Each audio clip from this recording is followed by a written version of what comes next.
his family heard about the attack, they phoned Nick's mobile, desperately hoping to hear his voice. We couldn't get through.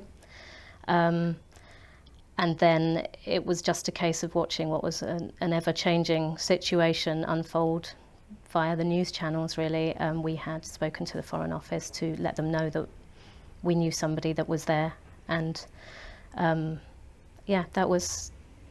And then we waited. And hoped. And hoped.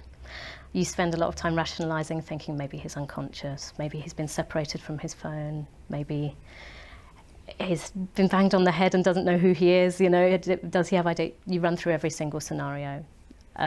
We hoped and we waited. And so did someone phone?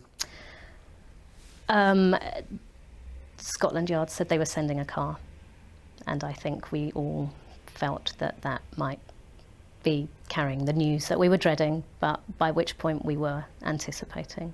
So it was just the confirmation. The shocking nature of Nick's death, so at odds with the way he lived, has left the family determined not to let it overwhelm them. Nick was a very peaceful man, a very tolerant man, and we're a very peaceful family, and we feel very strongly that as long as we keep to focusing on the positive, then there'll be no waste coming out of what happened with Nick. And yet he died in the most terrible, violent way.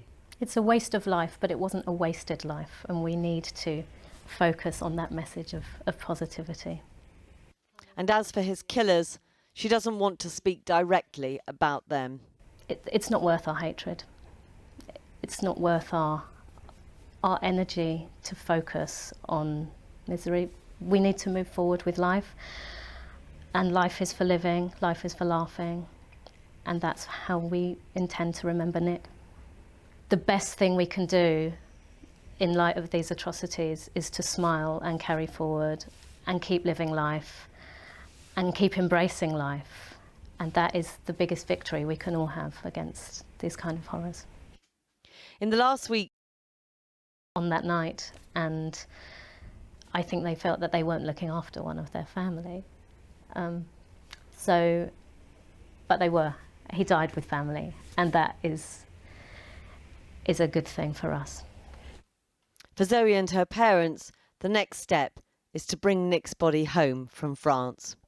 Nick is still part of our family, and he's giving us the strength as well to move forward. And not to give in. Not to give in. That would be the last thing we would want to do in his memory.